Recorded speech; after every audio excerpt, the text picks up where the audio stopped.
오늘 은퇴 감사 예배를 드리시는 우리 전병선 집사님, 손영숙 권사님, 이춘자 권사님에게 하나님께서 주시는 십자가의 은혜로 늘 충만하시기를 주님의 이름으로 축원합니다.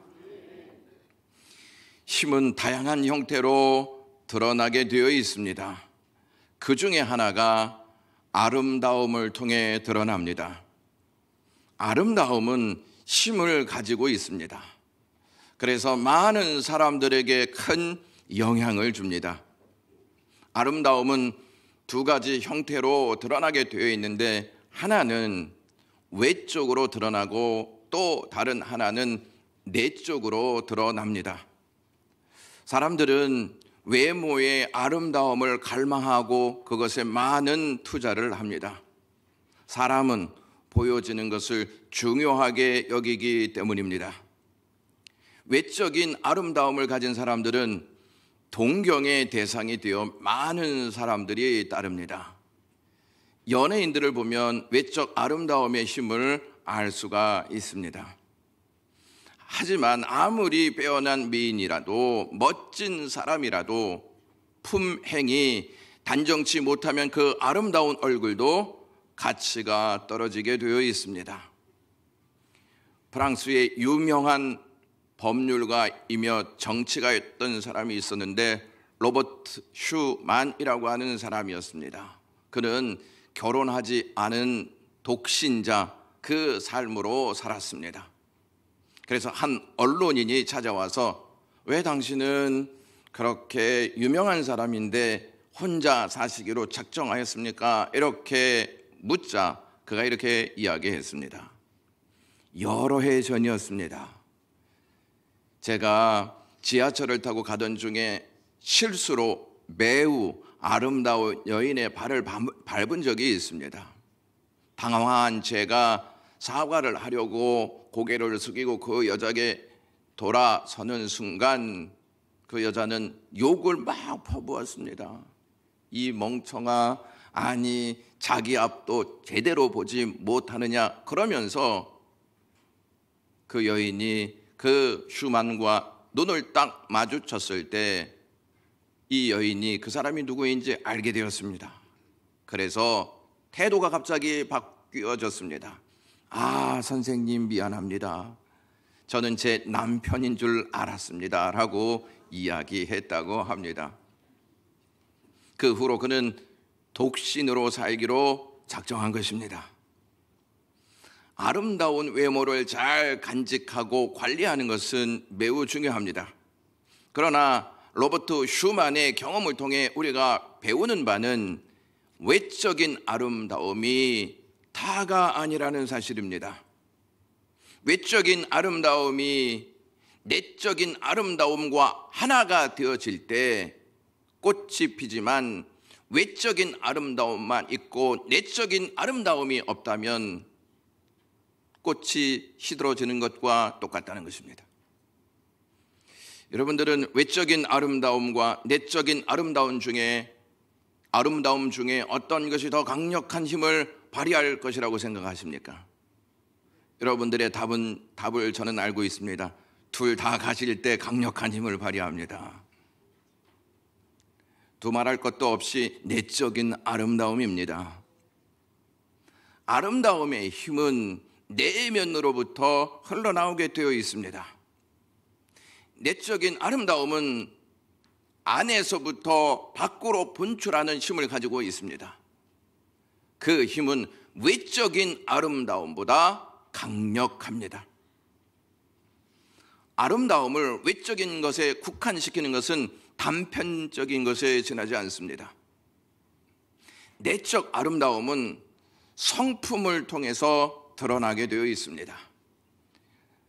성품을 가지고 있고 성품 안에 바른 의식을 가지고 있는 그 사람은 그 힘을 통해 사람을 막 감동시킵니다. 그런데 내적인 아름다움은 믿지 않는 사람들에게도 있다는 사실입니다. 그래서 믿지 않은 사람도 내적인 아름다움을 통해 사람들을 감동시키기도 합니다. 그렇다면 굳이 믿음을 갖지 않고 온전한 성품을 갖게 된다면 힘을 발휘할 수 있지 않겠는가 하는 생각 들지 않습니까? 물론 감동을 주는 것은 의미가 있습니다. 그렇다고 감동이 꼭 변화를 일으키는 것만은 아닙니다. 그냥 감동으로 끝나는 경우도 많이 있습니다. 변화를 일으키고 우리에게 그 영향력을 행사할 수 있는 힘은 참된 아름다움입니다. 1828년 러시아에서 아주 못생긴 어떤 아이가 태어났습니다.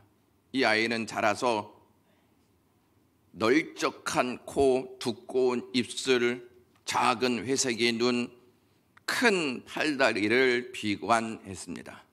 여러분 혹시 내가 아닌가 그런 생각을 안 하셔도 되겠습니다. 과거의 일이기 때문입니다. 그래서 이 소녀는 나는 아마 못생겨서 행복하지 못할 거야.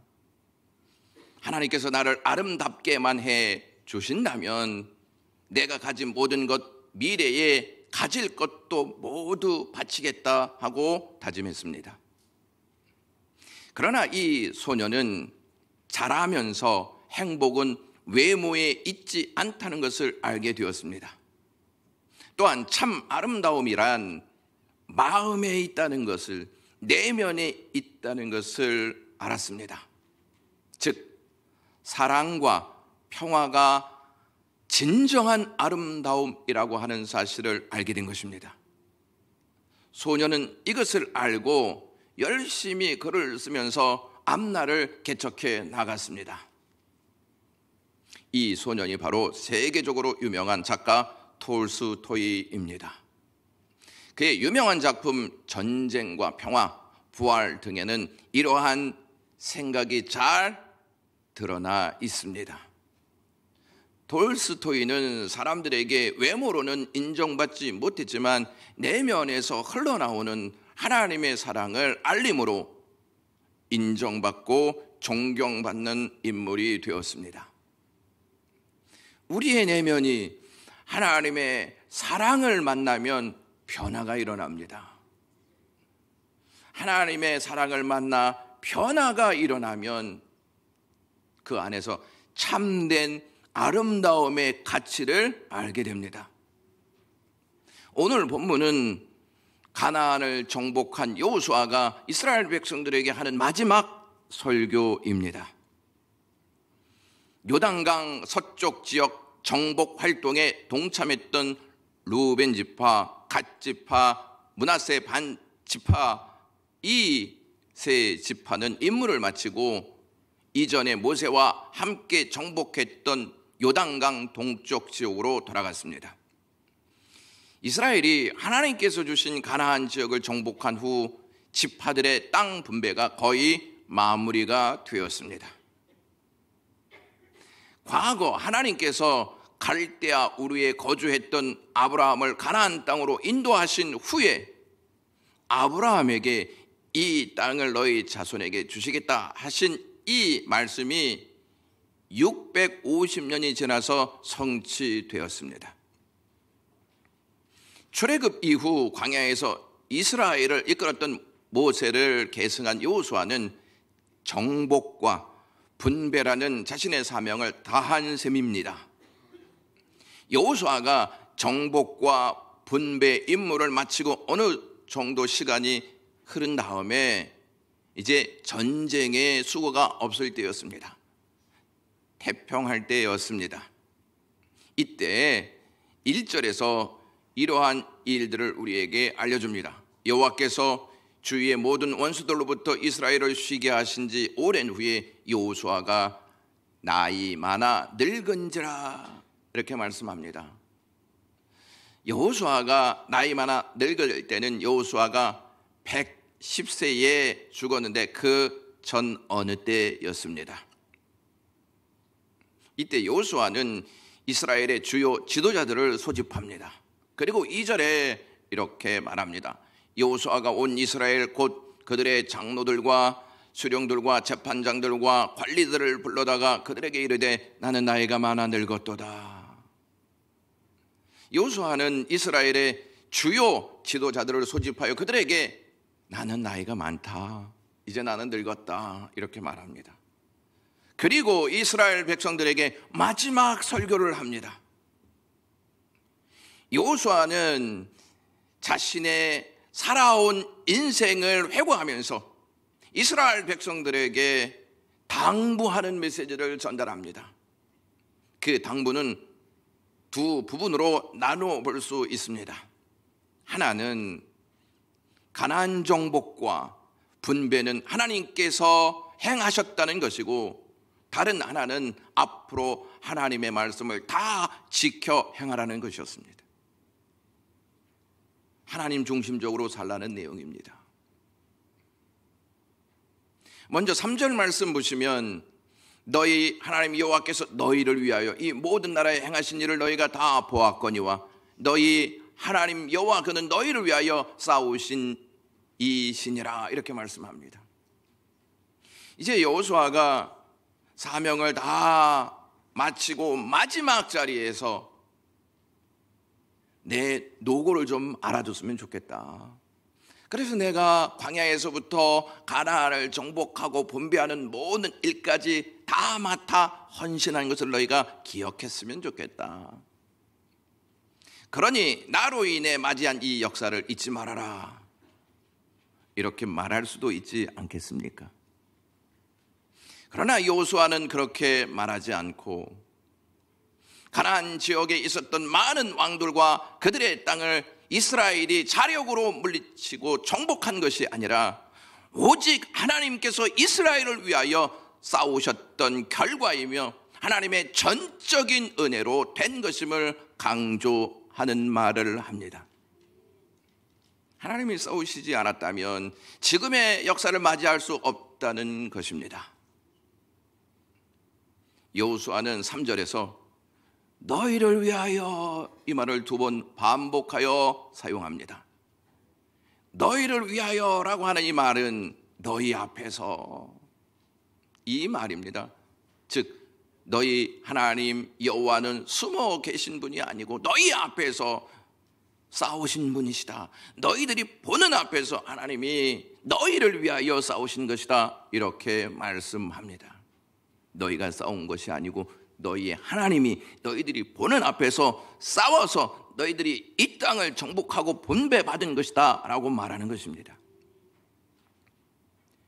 여호수아는 이스라엘이 지금까지 모든 전쟁에서 승리한 것은 이스라엘을 위해 그들 앞에서 싸우신 하나님의 은혜로 말미암은 것이니 그분께 감사드리고 그 은혜를 잊지 말라는 것입니다.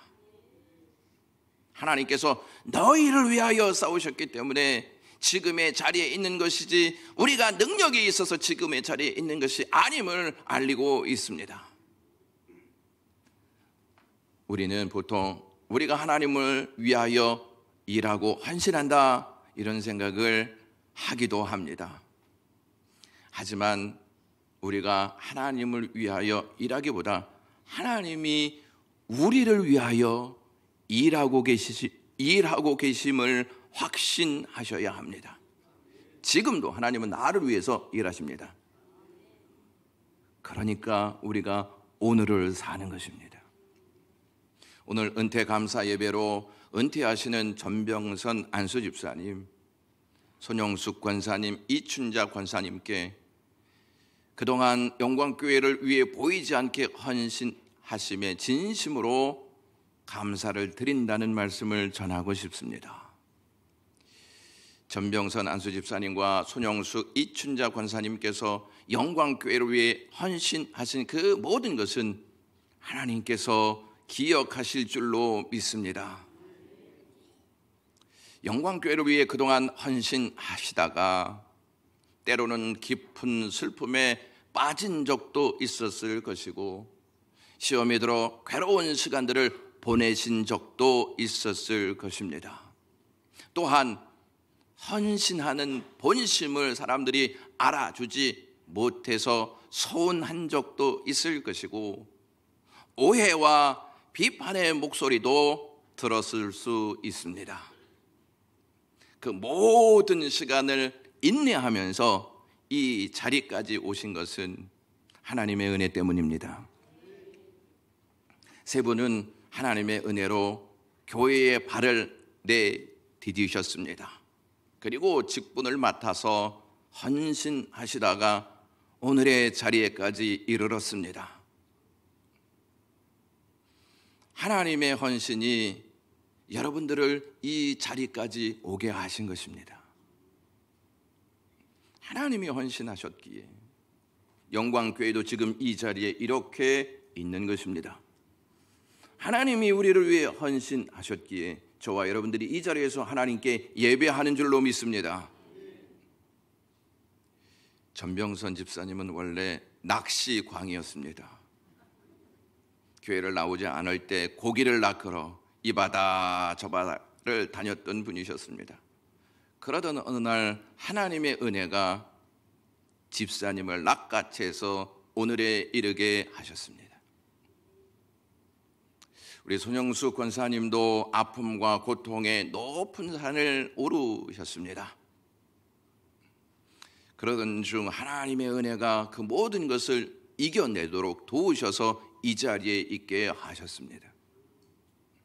이춘자 권사님 역시 외로움과 싸우셔야 하는 시간들이 있었습니다. 힘든 삶의 과정에서 어려움을 겪은 나날이 있었습니다. 그런 우리 권사님께 하나님의 은혜가 그 모든 것을 이겨내게 하시고 이 자리에 있게 하셨습니다. 그래서 은퇴하시는데 그 은혜가 있기에 은퇴 감사 예배라고 말하는 것입니다. 하나님의 은혜는 하나님이 베푸시는 사랑입니다. 그러므로 세 분들은 자녀들이나 지인들이 어떻게 이렇게 오랫동안 헌신할 수 있습니까? 라고 물으면 하나님의 전적인 은혜입니다 라고 고백하실 분들입니다. 여호수아는 나이가 많아 육신이 노쇠한 상태에 있었지만 그는 힘이 어디로부터 나오는지를 잘 아는 사람이었고 아름다움의 참 의미를 아는 사람이었습니다. 그는 누구보다도 하나님을 바라보고 신뢰하는 믿음이 그에게 있었고 그 믿음에 있어서 최고였습니다. 나이가 들었지만 믿음의 최고의 자리에 있었던 사람이었습니다. 내적인 아름다움을 이끄는 힘이 무엇인지를 아는 사람이 여호수아였습니다. 오늘 은퇴하시는 분들은 믿음이 없어서 은퇴하시는 것이 아니라 연세가 되셔서 은퇴하시는 것뿐입니다. 일에는 은퇴가 있을지 몰라도 믿음에는 은퇴가 없는 줄로 믿습니다. 믿음은 가장 아름다운 자로 계속 만들어갑니다. 그런 힘이 믿음 안에 있습니다. 또한 믿음은 끝까지 약속과 소망을 바라보게 하는 힘이 있습니다. 신명기 34장을 보시면 모세가 은퇴하는 내용이 나옵니다. 신명기 34장 1절에서부터 4절 말씀 보시면 모세가 모압 평지에서 드보산에 올라가 여리고 맞은편 비스가 산꼭대기에 이르매 여호와께서 길러 온 땅을 단까지 보이시고 또 온 납달리와 에브라임과 므낫세의 땅과 서해까지의 유다 온 땅과 네겝의 종료 나무의 성읍 여리고 골짜기 평지를 소알까지 보이시고 여호와께서 그에게 이르시되 이는 내가 아브라함과 이삭과 야곱에게 맹세하여 그 후손에게 주리라 한 땅이라 내가 네 눈으로 보게 하였거니와 너는 그리로 건너가지 못하리라 하시매 이렇게 말합니다. 여러분 여기에서 눈에 띄는 파란 글씨가 보이실 것입니다. 성경이 자꾸 반복하는 단어가 있는데 그 자꾸 반복하는 단어에 여러분께서 의미를 부여하실 필요가 있습니다. 1절에 보이시고 3절에 보이시고 4절에 내 눈으로 보게 하였거니와 라고 말하고 있습니다. 하나님이 그에게 약속의 땅을 보이셨다는 말씀입니다. 모세는 하나님이 보이신 그 땅을 바라보았습니다. 모세는 모압 땅에서 길앗 지방 그리고 요단강 건너 납달리, 에브라임, 므낫세의 지경 서해까지 유다 지파의 땅, 종려나무 성읍 여리고까지 다 바라보았습니다. 하나님이 그 땅을 왜 보게 하셨을까요? 들어가지도 못할 땅을 왜 보게 하셨을까요? 그 땅은 약속의 땅입니다. 그는 비록 가나안 땅에 들어가지는 못했지만 그 땅을 바라볼 수 있는 은혜를 하나님께로부터 받았습니다. 믿음은 끝까지 소망을 잃지 않고 하나님의 약속을 바라보고 사는 것입니다. 믿음으로 소망을 가진 자는 아름다운 쉼을 가지게 됩니다. 그러므로 은퇴하시는 우리 집사님, 권사님들은 믿음으로 주님이 약속하신 것에 소망을 두고 주님 바라보시면서 그 힘을 영광교회에 전달하시는 분들 되시기를 주님의 이름으로 축원합니다. 여호수아는 가나안 땅을 정복하고 분배한 시점에서 가치를 어디에 두어야 하는지를 알려줍니다. 여호수아는 이스라엘 백성이 가나안 땅에 들어온 것으로 만족하지 말고 아직도 정복하지 않고 남아있는 땅이 있음을 알리며 그것까지 하나님께서 주실 것이니 차지하라 이렇게 전합니다. 4절과 5절 말씀 보시면 보라 내가 요단에서부터 해지는 편 대해까지의 남아있는 나라들과 이미 멸한 모든 나라를 내가 너희를 위하여 제비 뽑아 너희 지파에게 기업이 되게 하였느니라. 너희 하나님 여호와 그가 너희 앞에서 그들을 쫓으사 너희 목전에서 떠나게 하시리니 너희 하나님 여호와께서 너희에게 말씀하신 대로 너희가 그 땅을 차지할 것이라 이렇게 말씀합니다. 남아있는 땅이 있다고 분명히 말씀합니다. 이 남아있는 나라를 이스라엘이 가나안 모든 족속을 다 쫓아내지 아니하고 남아있다 하는 것을 우리에게 알려주고 있습니다. 남아있는 땅을 그대로 남겨두지 말고 차지하라는 것입니다.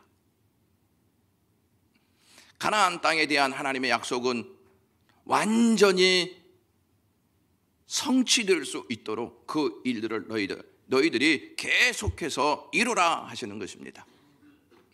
왜냐하면 하나님이 그 땅을 너희에게 기업으로 주셨다 하시는 말씀 때문입니다. 이스라엘은 가나안의 강한 나라들을 쫓아내고 진멸시킨 것으로 끝난 것이 아니었습니다. 그 땅을 대대로 기업으로 차지하는 복을 약속받았습니다. 들어가서 그 땅을 차지했다고 만족하지 말고 그 땅이 계속 너희들의 땅이 될 수 있도록 너희들의 기업이 될 수 있도록 믿음과 소망을 가지고 그 땅을 정복해 나가라는 것입니다. 그 땅은 이스라엘의 영원한 기업이 될 것이라고 하나님께서 말씀하셨습니다. 세 분이 은퇴는 하시지만 교회에 아직 남아있는 일들이 있음을 잘 알고 계실 것입니다. 나 이제 끝났어. 나 터치하지 마. 나 일 시키지 마. 나 이제 끝났어. 이게 아니고 남아있는 일이 무엇인지를 좀 아시고요. 그 일을 현직에 있는 분들이 잘 감당할 수 있도록 기도로 후원해 주시고 협력해 주시기를 간절히 소망합니다. 또 일 시키시려고 작정하셨구나 이렇게 생각하시 아니하셔도 되겠습니다.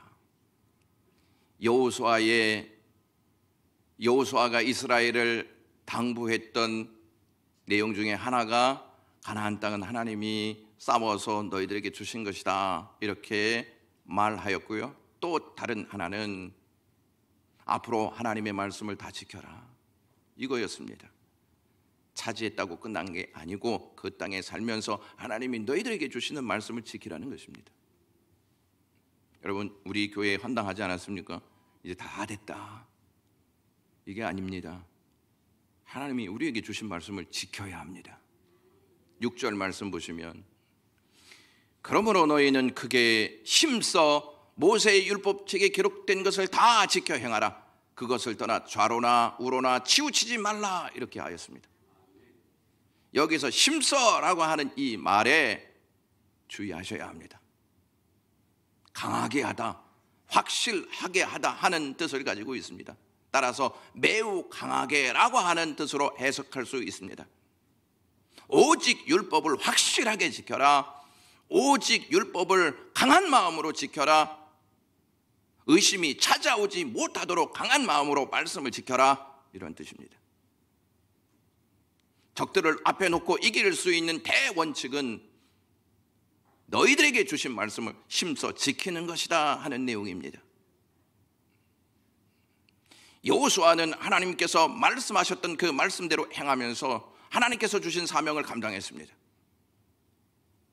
하나님의 말씀에 과감 없이 왜곡 없이 좌로나 우로나 치우치지 않았습니다.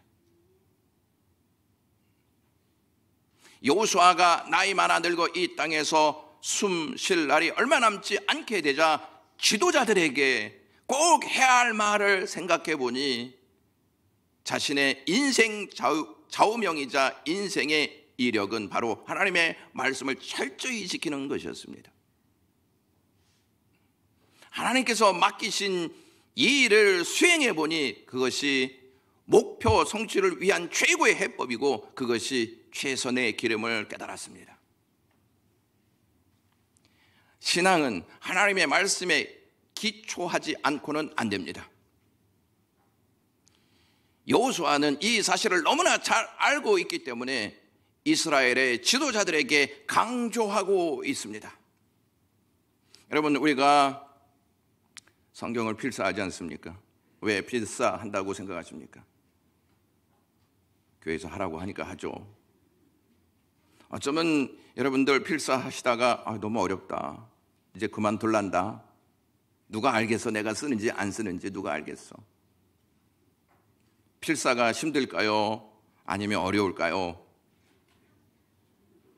지금 웃으시는 분들은 제가 말씀드린 이 의미를 알지만 웃으시지 않는 분들은 저게 뭐지 이렇게 생각할 수 있습니다. 힘듭니다, 여러분. 그래서 힘써 해야 합니다. 만약에 필사를 포기하신 분들이 있으면 다시 하셔도 돼요. 그리고 너무 힘들면 몇 줄만 쓰셔도 돼요. 계속 하는 게 중요하지 포기하는 게 중요한 게 아니라는 사실입니다. 여호수아는 참된 가치에서 힘이 나온다, 이것을 알고 그들에게 알려주었습니다. 참된 가치는 말씀에서 나옵니다. 그래서 우리가 말씀을 필사하는 것입니다. 사랑하는 영광교회 가족 여러분, 하나님이 우리에게 주신 가치들이 참 많이 있습니다. 거기에 진액은 하나님의 말씀입니다. 그래서 이 여호수아가 마지막으로 당부하는 말이 이스라엘 자손들아, 제발 여호와의 말씀을 다 지켜라, 이렇게 호소하고 있는 것입니다. 하나님은 우리에게 말씀이신 예수 그리스도를 주셨습니다. 아멘이십니까? 그러므로 우리는 그 주님을 모시고 그 주님을 닮아가야 합니다. 여러분들은 왜 자녀들이 가장 예쁩니까? 돈을 갖다 줘서 가장 예쁩니까? 아니면 너무너무나 아름다워서 예쁩니까? 여러분들을 닮았기 때문에 예쁜 거 아니겠습니까? 여러분들을 하나도 안 닮았다면 예쁘시겠습니까? 하나님이 가장 아름답다고 여기는 사람이 누구냐면 하나님이 주신 예수 그리스도를 닮아가는 자들입니다. 예수 그리스도를 닮는 자가 곧 하나님의 온전한 형상을 입는 자이기 때문입니다. 앞으로 우리 새 은퇴하시는 우리 집사님, 권사님들이 예수 그리스도를 닮아가고 뒤를 따라 영광의 모든 가족들이 예수님을 따라가는 은혜의 역사가 있기를 주님의 이름으로 간절히 축원합니다. 기도하겠습니다. 하나님 고맙습니다. 우리 집사님, 권사님들 오늘 은퇴감사 예배를 드리면서 아름다움의 힘이 어디로부터 나오는지를 알게 하시니 고맙습니다. 영광의 모든 가족들이 아름다움의 힘이 그리스도로 말미암아 나타난다는 것을 깨닫고 그리스도 닮아가게 하옵소서. 예수 그리스도의 이름으로 기도드리옵나이다. 아멘.